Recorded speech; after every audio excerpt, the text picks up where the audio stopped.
Beautiful. Thank you so much for that wonderful rendition of Turn, Turn, Turn. Susan and I have an annual ritual that I would guess many of you share at the turn of the new year. New Year's Eve, New Year's Day. It's the Twilight Zone Marathon on the Sci-Fi Channel. And I was thinking about the reason the Sci-Fi Channel chose to do that every year, to have a marathon of the old Twilight Zone episodes. And all those episodes really have a lot to say. Through the lens of science fiction, the Twilight Zone always has a message of some kind, a commentary on society, or to make us think more deeply about something. And maybe that's the reason. But I think also so many of those episodes have to do with past and present and future, and how we move from the past into the future, and how we can go back in time and visit the past, or how the past sometimes moves into the present, or the future moves back into the past. It's appropriate to think about those things at the new year, I think, because it is to continue that image that Mr. Mark had a moment ago. It's a threshold time, January is. It's a time where we're between the old year and the new year, in that in-between time. The writer of Ecclesiastes, called Kohelet in Hebrew, and Ecclesiastes is the Greek name for the book. Ecclesiastes is a preacher, a philosopher, a teacher, and it's about his musings on the world, about his experience of life. He can come across pretty cynical. There are 38 times when he says that all is vanity, all is a breath, a mist, insubstantial. But he also catalogs something of the human experience, and we heard those words just a moment ago from our singers. 28 different kinds of experiences are outlined there in the first verses of our passage of Scripture for today. That there's an appropriate time to be born, a time to die, a time to gather, a time to scatter, a time to plant, a time to sow, a time to hold on, and a time to refrain from holding on, a time to hold on, a time to let go. And the writer says that God has given us a sense of the past and the future. And as far as we know, we are the only creatures that have that kind of ability to look at the past and look at the future at the same time. We're like Janus, the Roman god after whom this month is named, January. Janus, the Roman god who's always depicted as having two faces, one facing forward, one facing back, the ability to see the future and the past at the same time. And Ecclesiastes says that God has given us a sense of the past and a sense of the future, even though we really don't know fully what God has been doing from the beginning until the end. We still have this sense of the past and the future, and we hold those together in tension.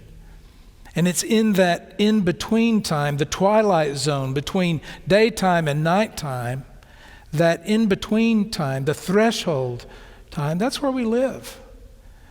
And it's in that time, especially at the beginning of the year, when we move from one year to the other, when we're in that moment that we are particularly thinking about the work that we have to do in the between time where we always live.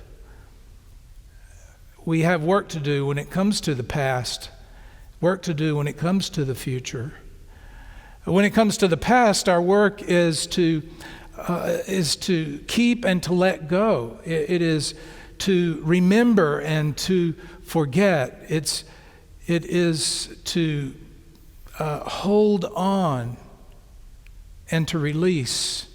Those are the two tasks that we have when it comes to the past. When it comes to the future, our tasks as people of faith is to embrace the hope that is ours in Christ and to make commitments for the future. That's how we embrace the future. That's the work that we have to do in the between time. And so part of our task is remembering, is holding on to some things from the past. That's how we deal with it. When we worship, what do? We remember what God has done for us in Jesus Christ. All through Scripture, there is this rehearsal, this remembering of the Exodus event, or remembering creation, or remembering return from exile. It's remembering what God has done in Jesus Christ. It's what we do when we worship. We remember. We bring into this present time what's precious from the past.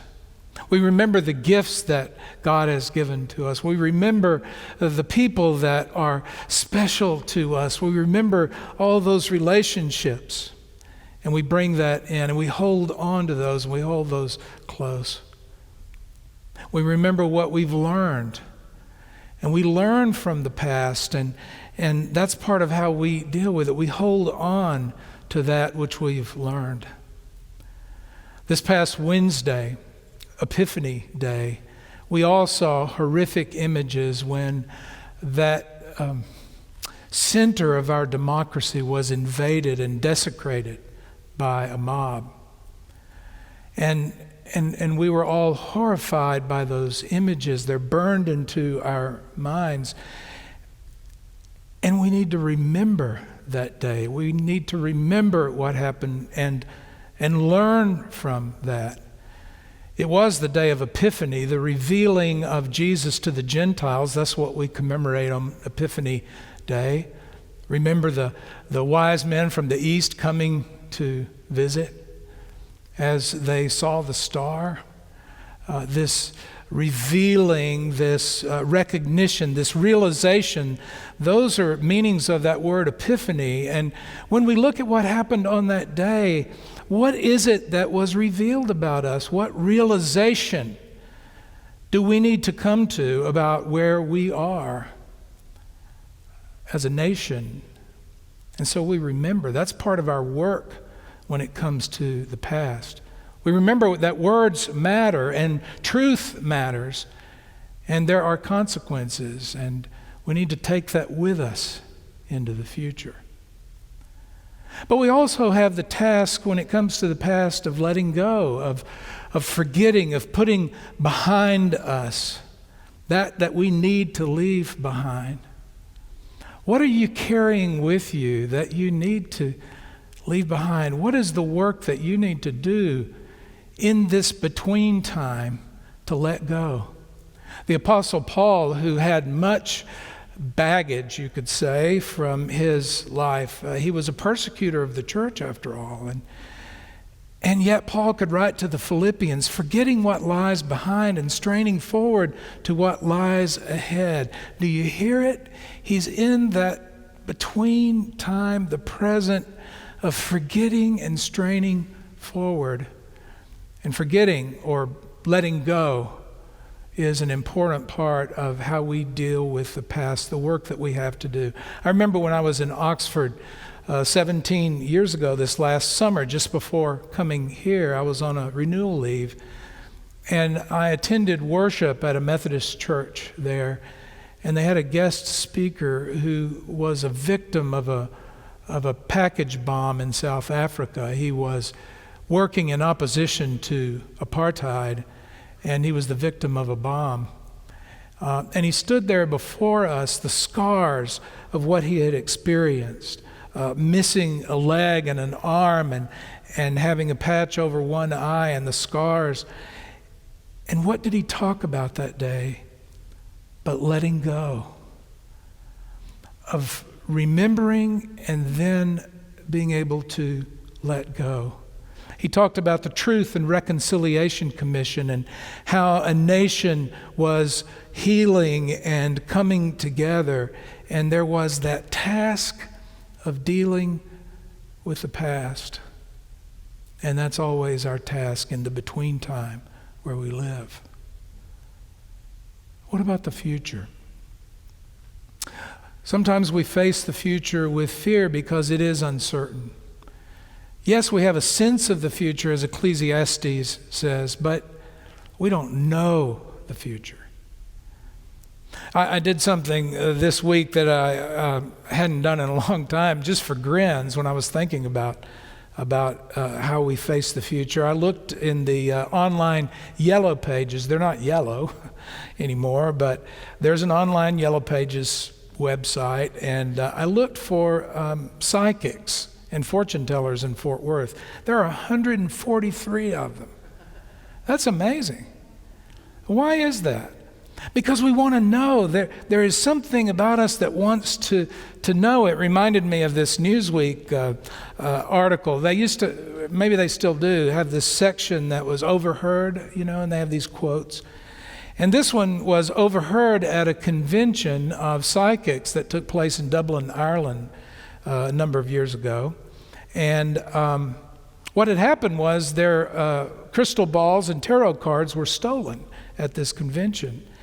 And what was overheard was this quote: "We knew something was going to happen, but we didn't know what."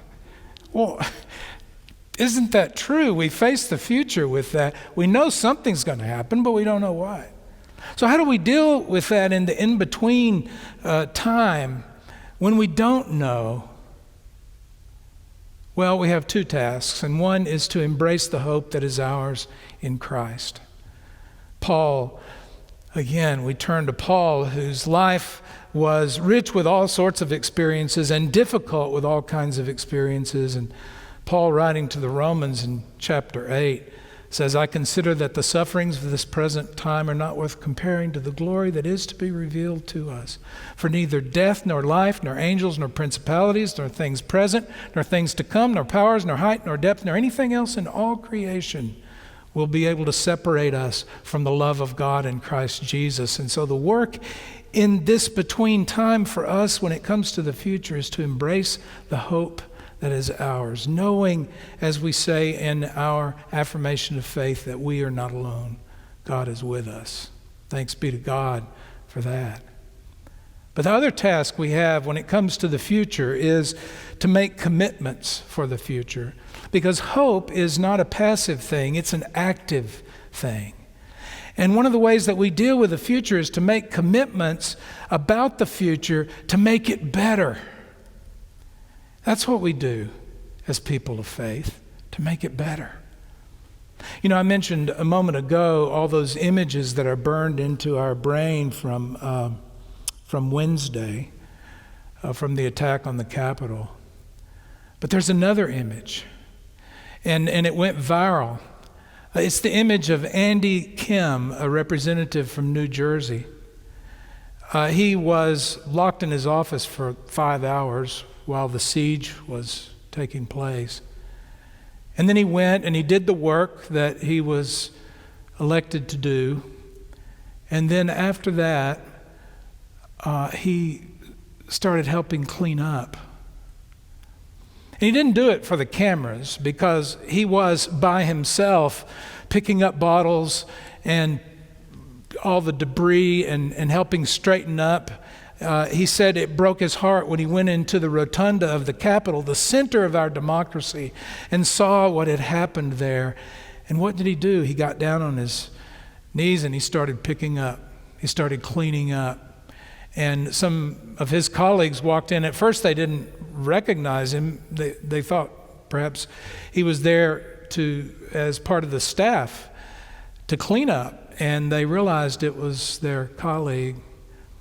And there he was, doing the work of making it better. And that is our other task when it comes to the future. Back when I was in seminary and going through the process of candidacy for ordained ministry, I ended a sermon that I submitted in that candidacy process with reading a quote from someone else. And And my team of clergy that were evaluating me said, you shouldn't let someone else have the last word in a sermon. I don't believe that's the case. I want to let someone else have the last word today because her writing on Ecclesiastes, I think, it just really captures in a beautiful way what we heard our musicians sing earlier. All those moments of life and what they mean for us. But she takes those as images of our work in what I'm calling the between time. Listen to her words. Ecclesiastes teaches that there is a time to kill whatever it is within us that keeps our souls from flying free. There is a time, he says, to refrain from embracing whatever it is that is smothering the heart. There is a time to weep the tears that dignify the going of those things and people in life who have brought us to where we are today. There's a time to embrace the good of life with great thumping hugs that give energy for the rest of the journey. There's a time to reap, to work hard, to achieve and assure the fruits of life. There's a time to glory in the gains of life, to run through life head up and lusty, gathering as we go, piling up the good things and laughing as we do. There's a time to love, to find ourselves in someone else so that we can find ourselves at all. There's a time to lose, a time to let go of whatever has become our captor in life. There's a time to be born fresh and full again out of old ideas, old forms, old shapes. There's a time to laugh, to let go of the propriety and old pomposities and join the bungling, lunging, silly human race. There's a time to die, to put an end to things, to stop the carousel, to surrender to the forces of time and trust them. There's a time of war, of struggling against the forces within me that make for my destruction. There's a time to heal ourselves from the hurts that weigh us down and keep us from taking charge of our own emotional lives. There's a time to build up, to construct the new world, to co-create the globe so that what we leave behind is better than what we've received. Finally, there's a time for peace, for coming to grips with the demons within us, for staring them down and smoothing them out so that we can spread peace like velvet. And who shall do these things? The philosophers say the system will. The psychologists say the psyche will. Ecclesiastes, drawing both on reason and on faith, says no. It is only we ourselves who can complete the dance of life, only by dancing it ourselves with all our hearts, with all our souls. By its very definition, Ecclesiastes implies, life simply demands it of us. Amen.